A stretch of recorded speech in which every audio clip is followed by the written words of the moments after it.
আমির কথা শেষ করতে পারলো না। রমিজারি চেঁচিয়ে আশেপাশের বাড়ির সব মানুষদের ডাকা শুরু করলো। মাতবর তাকে কম অপদস্থ করেনি, কোণঠাসা করেছে। মোর্শেদ পথে ঘাটে কটু কথা শুনিয়েছে। আজ সেই যন্ত্রণা কমানোর দিন। আমির ভরকে গেল। কামরুল আঙুল শাসিয়ে কঠিন স্বরে বললেন, তোমার কাছে এটা আশা করি নাই। তোমার আব্বারে ডাকাইতাছি, উনি যা করার করবেন। আমির বিরক্তি নিয়ে বলল, আরে আজব, কি শুরু করছেন আপনারা? সঈদ আমিরের বয়সের কাছাকাছি, ব্যক্তিগত ঝামেলাও আছে তাদের। সঈদ হুঙ্কার তুলে বলল, চুপ থাক তুই।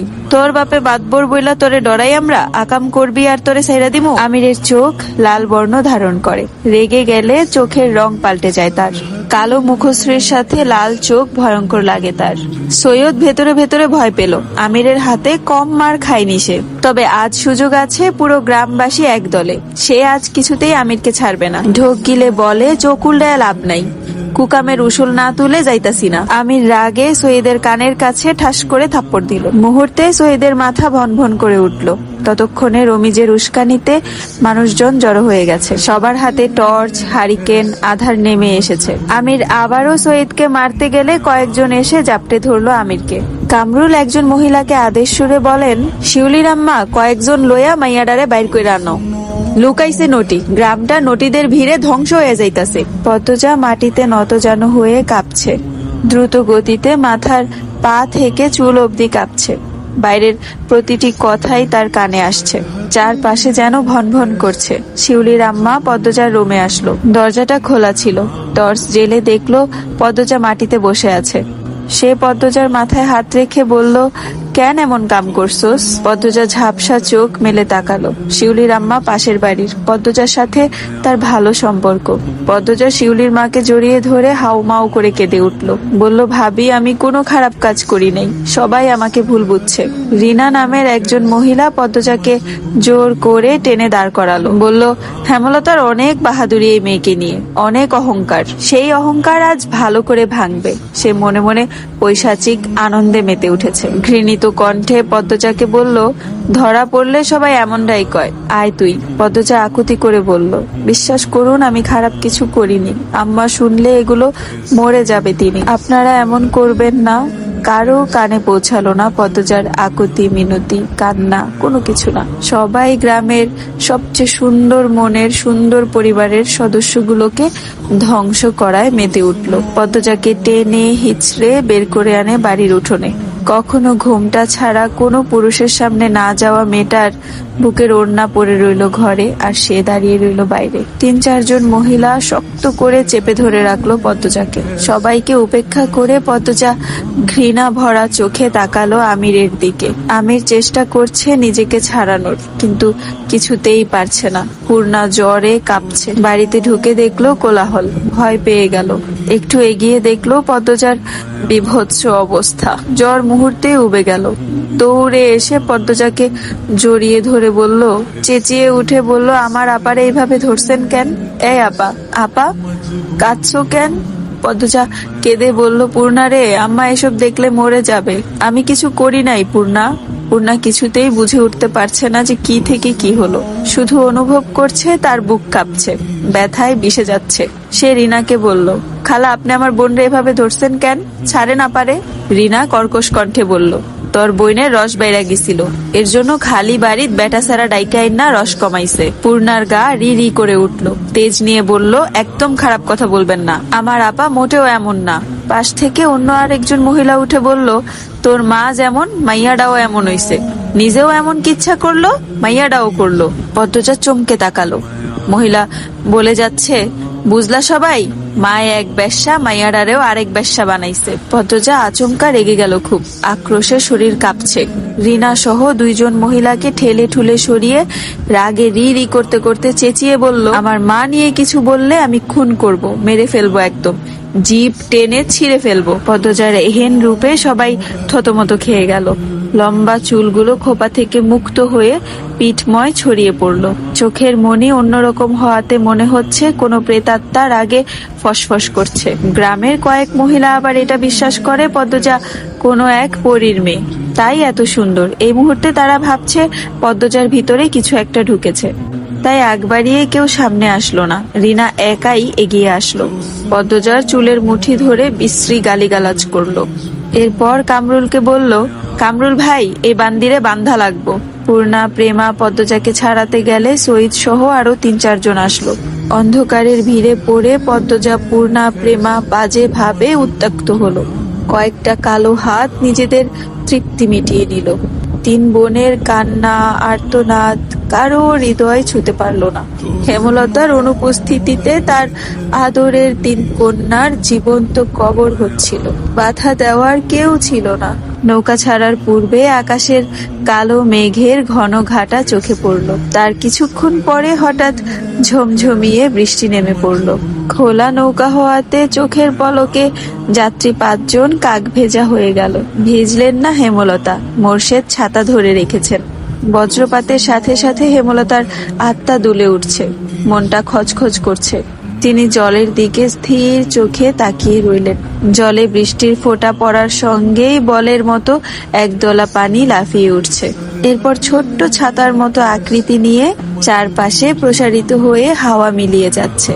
দেখতে সুন্দর, কিন্তু সেই সৌন্দর্য মনে ধরছে না। অজানা আশঙ্কায় তিক্ত অনুভূতি হচ্ছে।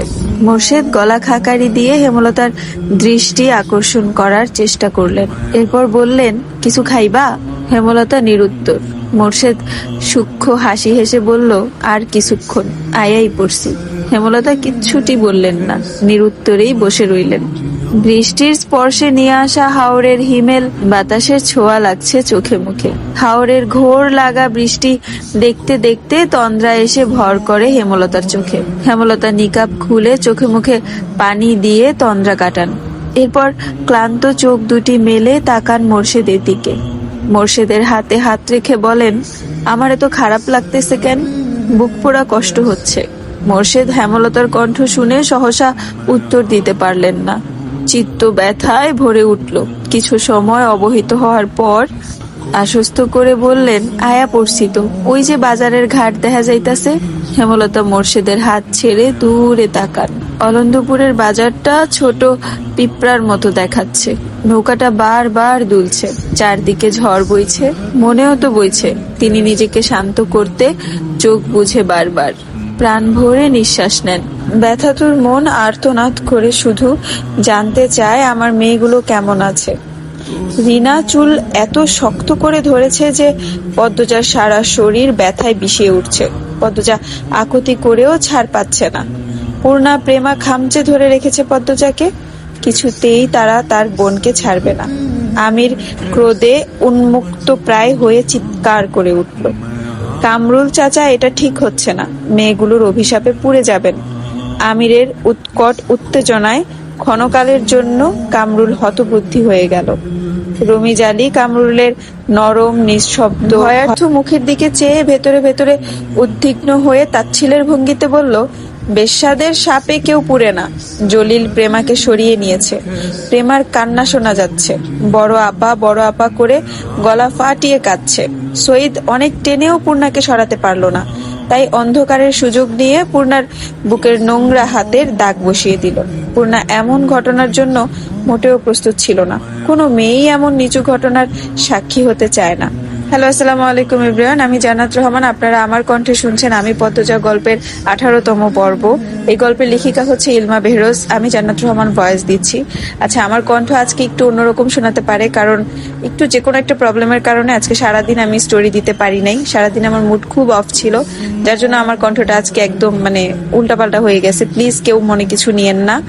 আর ভালো লাগলে অবশ্যই শেয়ার করে দিয়েন আমার স্টোরিটা।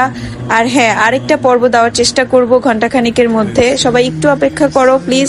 আমি জানি অনেক অনেক অপেক্ষা, আমার কয়েকশো মেসেজ এসে পড়ছে, কয়েকশো কমেন্ট এসে পড়ছে। আমি খুব খুব দুঃখিত যে আমি তোমাদেরকে অনেক অনেক অপেক্ষা করাইছি। আর একটু অপেক্ষা করো পাখিরা, আর একটা মাত্র স্টোরি ছাড়বো। আজকে 2টা করব, কালকে থেকে আবার রেগুলার 3-4টা করে দেওয়ার চেষ্টা করব। তো সবাই ভালো থাকবা, সুস্থ থাকবা। আর নেক্সট পার্ট আধা ঘন্টা কি 1 ঘন্টার মধ্যে চলে আসবে। আপনারা শুনছেন আমি পদ্মজা গল্পের 17তম পর্ব, যেটার ভয়েস দিচ্ছি আমি জান্নাত রহমান। আর এই গল্পের লেখিকা হচ্ছে ইলমা বেহরুজ আপু। এই গল্পটার ইন্টারেস্ট পার্ট তো মাত্র শুরু, আমির হাওলাদারের এন্ট্রি হয়েছে। এখন আপনাদের আরও বেশি মন চাবে এই স্টোরিটা শুনতে। নেক্সট পার্টগুলো যদি আপনারা শুনতে চান তাহলে আমাকে ফলো দিয়ে পাশে থাকুন, বেশি বেশি করে শেয়ার করে ফেলুন। সবাই ভালো থাকবেন, সুস্থ থাকবেন, আর কালকের মধ্যে আরও 2-3টা পর্ব পেয়ে যাবেন। আল্লাহ হাফেজ।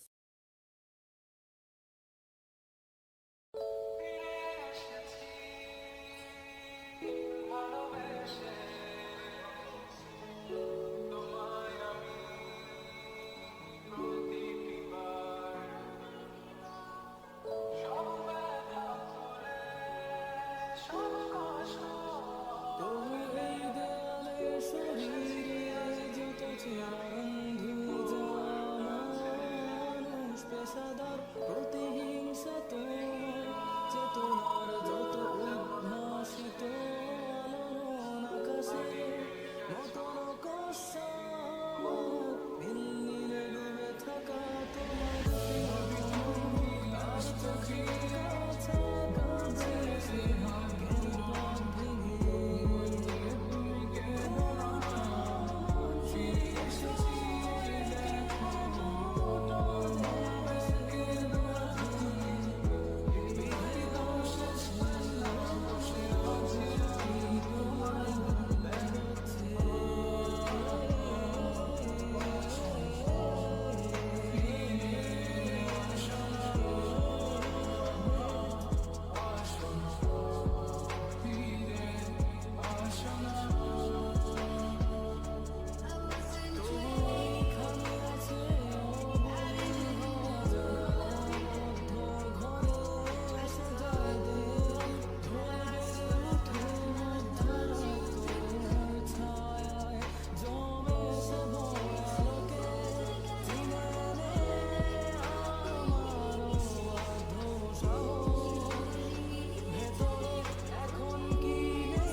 ভেতরে এখন কি নেই কাপুরুষ অন্ধকার একা তোমাকে ঘিরে পথগুলো সব সরে যায়।